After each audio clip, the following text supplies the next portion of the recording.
ANI के दर्शकों को मेरा आदाब। गुजरात हाई कोर्ट से एक बहुत ही इम्पोर्टेंट न्यूज़ आई थी, लेकिन उसको कुछ अखबारों ने बहुत छोटी खबर समझ कर दिया, लेकिन वो छोटी खबर नहीं थी। दरअसल वो बहुत बड़ी खबर थी। मुझे यकीन था कि चैनल इसको नहीं चलाएंगे और वही हुआ। खबर क्या है वो मैं आपको बता देता हूँ।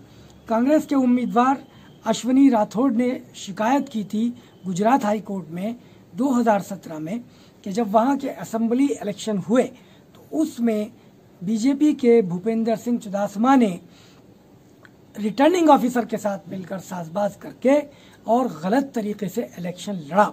उसमें माल प्रैक्टिस हुई, करप्शन हुआ।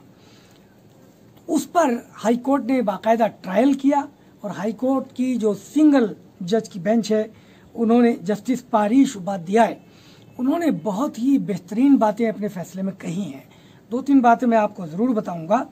उन्होंने एक तो इस इलेक्शन को नल एंड वॉइड किया, यानी भूपेंद्र सिंह के इलेक्शन को कैंसिल कर दिया। भूपेंद्र सिंह इस समय गुजरात में एजुकेशन मिनिस्टर हैं, पार्लियामेंट्री मिनिस्ट्री भी उन्हीं के पास है और भी कई मिनिस्ट्री, यहाँ तक कि लॉ भी उन्हीं के पास है। बहुत ही इंटरेस्टिंग खबर है ये, और किसी चैनल ने इसको इस तरह से नहीं चलाया। किसी चैनल ने ना इस पर डिबेट की कि वो मिनिस्टर अभी तक अपने ओहदे पर क्यों बने हुए हैं। गुजरात हाई कोर्ट के इतने क्लियर फैसले के बाद भी उन्होंने इस्तीफा क्यों नहीं दिया, यहाँ तक कि वो सुप्रीम कोर्ट भी चले आए। आइए इस तरह सा इसको और तफसील से जानते हैं इस खबर को।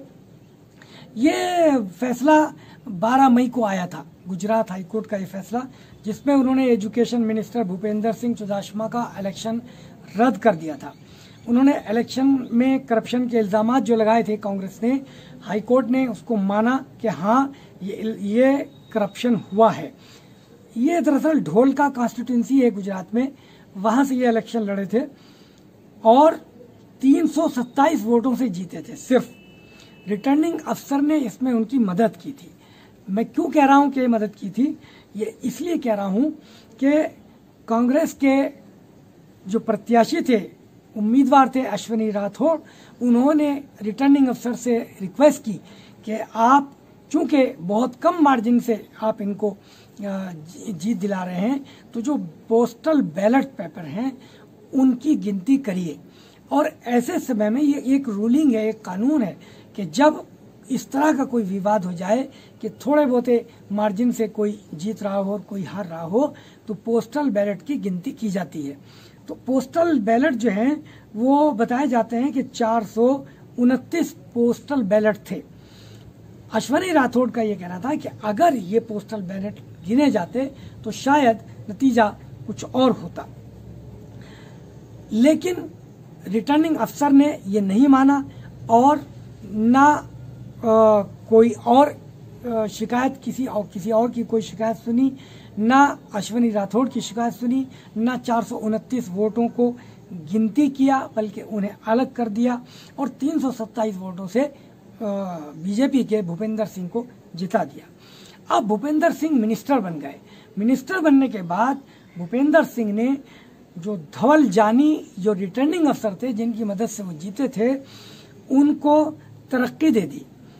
तो हाई कोर्ट ने इसको अनहोली नेक्सस कहा है, यानी नापाक गठजोड़। अब आप ये देखिए कि इलेक्शन कमीशन ऑफ इंडिया ने गुजरात स्टेट को ये ऑर्डर दिया था कि आप धौल जानी के खिलाफ कार्रवाई शुरू कीजिए, चूंकि धौल जानी के खिलाफ इल्जामात संगीन थे। एक तो उन्होंने साजबाज करके बीजेपी के एक कैंडिडेट को जिताया, दूसरे जो कांग्रेस के प्रत्याशी थे उनकी ये रिक्वेस्ट नहीं मानी कि पोस्टल बैलेट भी गिने जाएं। 429 पोस्टल बैलेट थे। ऐसे हालात में पोस्टल बैलेट गिने जाते हैं जब नतीजा विवादित हो जाए या थोड़े बहुत मार्जिन से कोई जीते और कोई हारे। तो हाई कोर्ट ने बहुत क्लियरली कहा और अश्वनी राठौड़ ने जो 4 इल्जाम लगाए थे वो चारों के चारों हाई कोर्ट ने मान लिए कि हाँ ये इल्जाम साबित होते हैं और उनका इलेक्शन फौरन कैंसिल कर दिया। लेकिन अब वो सुप्रीम कोर्ट में आ गए हैं। सुप्रीम कोर्ट में उनकी सुनवाई कब होगी हमें नहीं मालूम, लेकिन जस्टिस दीपक गुप्ता जो 6 मई को रिटायर हुए हैं, उन्होंने बहुत ही संगीन बातें बताई हैं। मसलन उन्होंने ये कहा कि जुडिशरी में बहुत कुछ गलत हो रहा है और जज अपना सर शुतुरमुर्ग की तरह रेत में छुपाकर नहीं रह सकते, उन्हें इन खराबियों की तरफ ध्यान देना ही होगा। एक बात उन्होंने और कही थी कि लीगल सिस्टम जो है वो अमीरों की मदद करने के लिए है, यानी गरीबों की मदद करने के लिए नहीं। आम तौर पर यह समझा जाता है और ये होता भी है कि अमीर जो है और जो ताकतवर है वो जुल्म कर सकता है गरीबों पर, और जो विक्टिम होते हैं वो हमेशा गरीब होते हैं, कमज़ोर होते हैं। लेकिन अगर विक्टिम ताकतवर भी है और पैसे वाला भी है, तब भी इसका ये मतलब है कि उसे इंसाफ मिलना चाहिए। लेकिन जस्टिस दीपक गुप्ता ने खुले तौर पर यह कहा कि लीगल सिस्टम हमारा जो है वो अमीरों की मदद करता है। ये उनका ये इल्ज़ाम जो है बहुत माने रखता है। एक बात उन्होंने और कही कि अमीरों और ताकतवरों के हक में काम करता है। ये बहुत ही संगीन इल्ज़ाम है। उसके बाद उन्होंने इंडियन एक्सप्रेस को एक इंटरव्यू और दिया और उसमें कई बातें उन्होंने कही। मसलन उन्होंने एक बात ये कही कि जो लॉयर्स जजेस पर क्रिटिसिज्म करते हैं, जजों के विवादित फैसलों पर तनकीद करते हैं, उनको कोर्ट सुनने से रिफ्यूज़ नहीं कर सकता। इसका मतलब सुप्रीम कोर्ट में या हाई कोर्ट्स में ऐसा भी कुछ हो रहा है। इसी तरह से हम जस्टिस दीपक गुप्ता के इल्ज़ाम की रोशनी में अगर हम ये जांचना चाहें कि लीगल सिस्टम अमीरों के लिए काम कर रहा है, तो हमें सिर्फ 2 मिसालों को समझना काफ़ी होगा। मिसाल के तौर पर जमीयत उलमा ने एक रिट पिटीशन सुप्रीम कोर्ट में डाली कि मुल्क भर में जो कोरोना के केसेस आ रहे हैं और उनमें 30% केसेस बढ़ाने का जिम्मेदार मुल्क तबलीगी जमात को करार दिया जा रहा है, चूँकि 13, 14, 15 मार्च को उसका एक कांग्रीगेशन हुआ था, एक जोड़ हुआ था। तो इसका बहाना लेकर कुछ चैनलों ने बहुत ही दहशत मचाई, प्रोपेगेंडा किया, पूरे मुल्क में मुसलमान बदनाम हुए और सब्जी फरोशों, फल फरोशों तक को जो मुसलमान थे उनको हिंदू कॉलोनियों में आने से रोका गया। तो पूरे मुल्क में जो मुसलमानों के खिलाफ एक माहौल बना, उसके खिलाफ जमीयत उलमा ने एक रिट डाली थी सुप्रीम कोर्ट में और ये गुहार लगाई थी कि इन चैनलों पर पाबंदी लगाई जाए, इनको रोका जाए। लेकिन सुप्रीम कोर्ट ने उसको लंबा समय दे दिया और फौरन नहीं सुना। लेकिन दूसरी तरफ एक चैनल है रिपब्लिक, उसका एंकर और मालिक है अर्नब गोस्वामी। अर्नब गोस्वामी के बारे में आप सब लोग जानते होंगे, वो किस तरह की बहस करता है, किस तरह की डिबेट करता है। पालघर में, महाराष्ट्र में जो पालघर है जगह, वहाँ 2 साधुओं और उनके एक ड्राइवर की एक बड़ी भीड़ ने हत्या कर दी थी। ये भीड़ ये समझ रही थी कि ये बच्चा चोर है, चूँकि प्रोपेगेंडा एक ऐसा चलाया गया है कि कुछ लोग साधुओं का भेष बदलकर बच्चा चोरी करने आ रहे हैं। यहाँ भी जो एक कम्युनल कलर था वो देने की कोशिश की गई थी। तो वो जो भीड़ है उसने इनको बच्चा चोर समझकर भी मारा और ये समझकर भी मारा कि ये साधु नहीं हैं, ये भेष बदले हुए हैं, ये झूठे हैं। हालांकि वो बताते रहे, समझाते रहे, लेकिन किसी ने उनकी गुहार नहीं सुनी। तो अर्नब गोस्वामी ने इस वाक़े को बुनियाद बनाकर सोनिया गांधी पर एक टिप्पणी की थी। खुले तौर पर सोनिया गांधी पर इल्ज़ाम लगाया था, कांग्रेसियों पर इल्ज़ाम लगाया था, क्योंकि कांग्रेसी आजकल रिपब्लिक चैनल का बाइकाट किए हुए हैं, वो उसकी किसी डिबेट में नहीं आते। तो एक तरह से रिपब्लिक चैनल कांग्रेस के साथ डायरेक्ट फाइट कर रहा है। तो इसकी बुनियाद पर मुल्क में 5-6 जगह अर्नब गोस्वामी के खिलाफ कांग्रेसियों ने FIR कराई थी। यहाँ तक कि महाराष्ट्र के पुणे में महाराष्ट्र के एक मिनिस्टर ने अर्नब गोस्वामी के खिलाफ FIR कराई थी। तो अर्नब गोस्वामी अपनी गुहार लेकर सुप्रीम कोर्ट पहुंचे। रात को 8:30 बजे उन्होंने रजिस्ट्री में रिट दायर की और अगले दिन 10:30 बजे उनका केस आ गया और सुनवाई हुई। और सुनवाई में जो हमारे इज्जतदार और इज्जतमाब जज हैं, उन्होंने सुप्रीम अर्नब गोस्वामी को राहत दे दी। उन्होंने क्या कहा, एक तो उन्होंने मुल्क में जगह जगह होने वाली और FIR पर रोक लगा दी। एक, जितनी FIR हुई थी सबको कहा कि इनको इकट्ठा करके बम्बई भेज दिया जाए। तीसरे, जो पुणे में ओरिजिनल एफआईआर हुई थी, जो एक मिनिस्टर ने की थी अर्नब गोस्वामी के खिलाफ, और जहां अर्नब गोस्वामी के खिलाफ इन्वेस्टिगेशन हो सकती थी और गिरफ्तारी हो सकती थी, पुणे की वो ओरिजिनल एफआईआर भी मुंबई ट्रांसफर करने का आदेश दिया गया। तो देखिए, जब हम जस्टिस दीपक गुप्ता की जो 6 मई को उन्होंने बातें कही हैं, उनको अगर हम देखें इससे जोड़कर कि लीगल सिस्टम अमीरों की मदद करता है, तो हम पाते हैं कि यहाँ लीगल सिस्टम ने वाकई अमीर और ताकतवर की मदद की। अर्नब गोस्वामी अमीर भी है, ताकतवर भी है, चूंकि उसका ताल्लुक जो रूलिंग पार्टी है भाजपा उससे है, तो यहाँ उसको फौरन राहत मिल गई। हालांकि सुप्रीम कोर्ट ने खुद कहा था कि जब तक लॉकडाउन है और वीडियो कॉन्फ्रेंसिंग के जरिए हम जब तक सुनवाई कर रहे हैं, तब तक बहुत ही इंपॉर्टेंट नेचर के केसेस को हम सुनेंगे। किसी का कोई जान माल का मसला होगा, यानी जान पर कोई बनाई होगी, और कोई नेशनल टॉपिक होगा, मौजू होगा।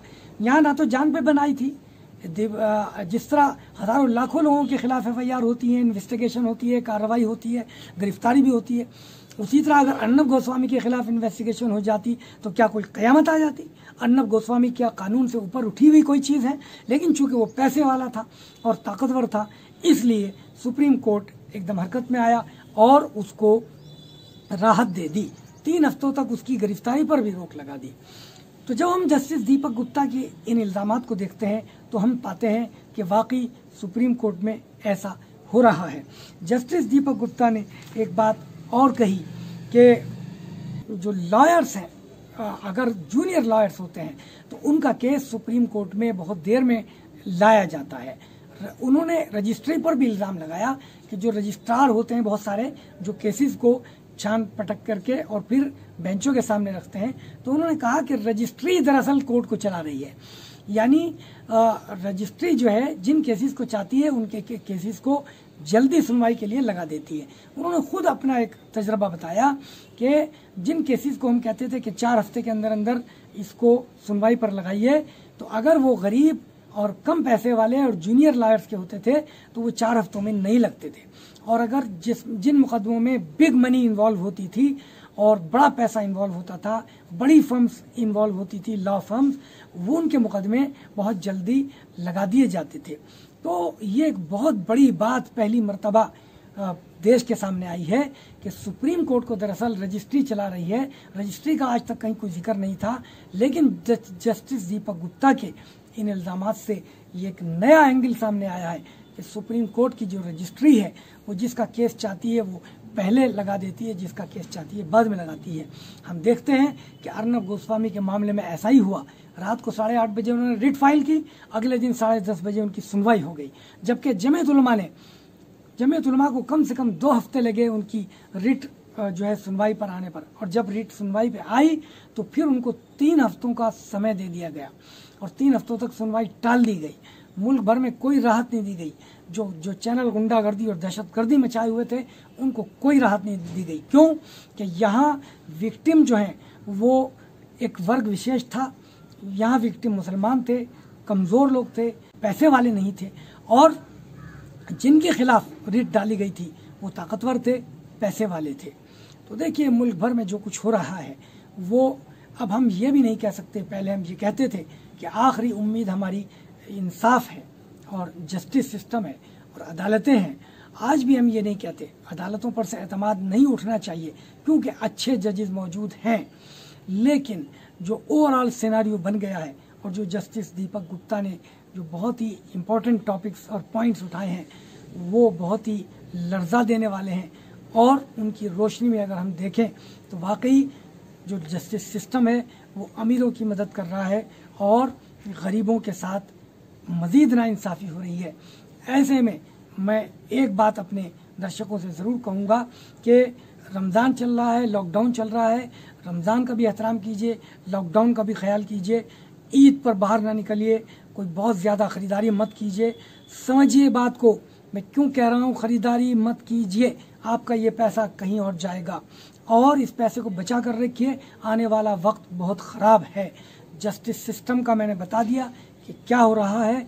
अब तो एक ही जस्टिस सिस्टम है, वो है अल्लाह का। उससे लॉ लगाइए, उसी से मदद मांगिए। आपको ये एपिसोड कैसा लगा हमें कमेंट करके ज़रूर बताएं और इंडिपेंडेंट, फियरलेस और ऑनेस्ट जर्नलिज्म को सपोर्ट करने के लिए हमारे चैनल VNI को सब्सक्राइब करें। और अगर आप वदूद साजिद के आर्टिकल्स को पढ़ना चाहते हैं तो आप उनके फेसबुक पेज को भी फॉलो कर सकते हैं।